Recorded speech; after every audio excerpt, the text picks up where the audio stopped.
I think we'll start now.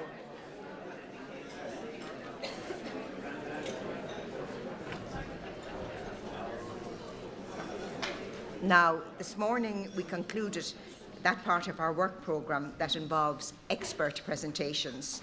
To date, our work has focused on providing you, the members, with the detail required to be able to make informed recommendations to the Oireachtas on the 8th Amendment of the Constitution. We have consistently tried to put this material before you in an objective and neutral manner. At this juncture, we should take a moment to remind ourselves of the actual words of the 8th Amendment as enacted, which we have been tasked to consider.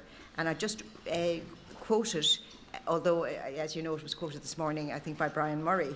The state acknowledges the right to life of the unborn and, with due regard to the equal right to life of the mother, guarantees in its laws to respect and, as far as practicable, by its laws to defend and vindicate that right.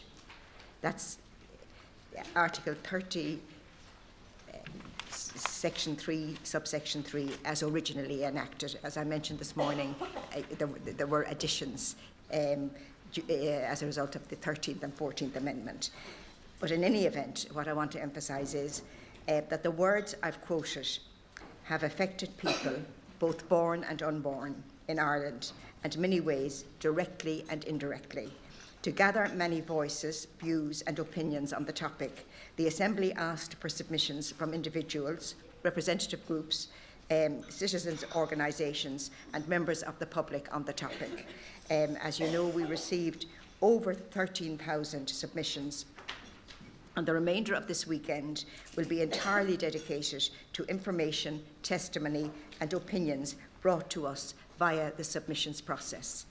When you are considering the many voices and opinions you will read, hear and engage with over the remainder of the weekend, it is very important that you place them in the context of the entire work programme that we have put to you to date.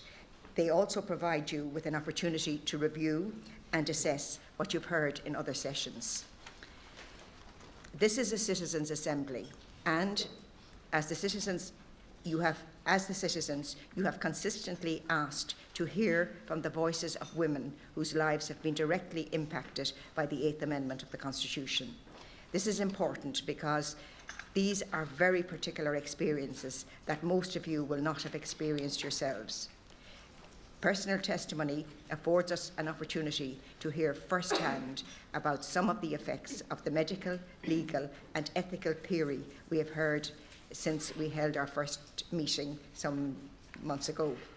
In presenting this testimony and in making the necessary arrangements for it, the Secretariat and myself have been guided by several key principles, and I want to emphasise these key principles. First, that those who offer to share their stories are treated with sensitivity and compassion. Secondly, that the stories put before the Assembly reflect a range of perspectives and experiences.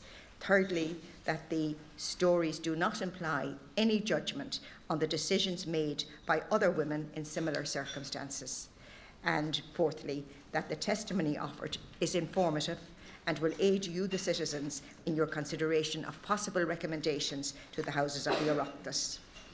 These are our guiding principles, but from the outset we must acknowledge that it has not been possible to capture everyone's lived experience. However, the circumstances covered today include those who had a crisis pregnancy and those who received a diagnosis of fatal fetal abnormality or life-limiting condition.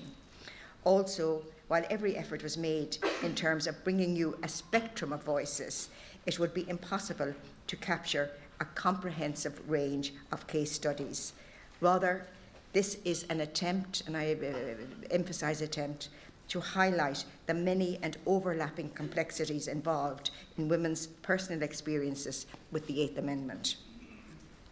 Given that the women involved were making submissions to the Assembly, whose job it is to consider the 8th Amendment, it is unsurprising that they expressed their own views about the 8th Amendment during the interviews. This is part of telling their story. It would have been very inappropriate for us to silence these women by censoring their views. However, it does mean that all of you, as the members of the Assembly, will have to think very sensitively and carefully about what the women say. I am sure that, like I was, you will be struck by these women's bravery and honesty, and will respect the integrity of each personal experience that is shared with you. But you may find that you draw different conclusions from each experience compared to those drawn by the woman herself. This is a necessary part of this deliberative process. One of the core values of this process is that we respect the perspectives of those with whom we may disagree. This also means that we can disagree with those whom we respect. This value becomes even more important today, tomorrow, and during our last weekend in April. It is important that at this stage that we discuss in some detail how we are bringing this personal testimony to you. The women who will share their story with you today were identified through the submissions to the Assembly, either directly or through a representative group. In making this selection, I first looked at women who wrote directly to the Assembly and who indicated that they would be willing to share their story with the Assembly. To ensure that a range of circumstances was presented, a representative group was in one case contacted to assist with the identification of women who might be willing to tell their personal stories. I was assisted in the selection process by the Secretariat, the HSE Crisis Pregnancy Programme, and with the academic support from the Crisis Pregnancy Counselling Skills Programme in Maynooth University, and I'm very, very grateful to all of them for their assistance. There is detailed documentation about the process on the website, and I would encourage people to visit these pages, and I believe it is a valuable record of both the complexity of this process and of the good faith that it was undertaken in. The interviews were recorded in February, and the testimony has been provided anonymously. The reason for this is that some of the women who have been interviewed sought anonymity. These are women who are telling their stories not as public figures, but as individuals and private citizens, and we must respect their wishes.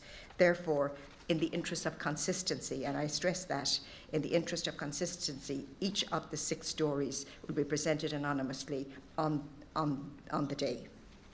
Finally, I would like to take this opportunity to place the voices we will hear in the context of the submissions we've received. Over 200 individual personal stories were received by the Assembly, and many more were received via advocacy groups. The Secretariat has collated these submissions, mindful of all requests for anonymity, in one document, and Sharon is going to demonstrate how these can be accessed. This is a very important document. These are real-life experiences, and I would ask you, the members, and anyone who is following the Assembly, to assess the material. And Sharon will illustrate how this is done.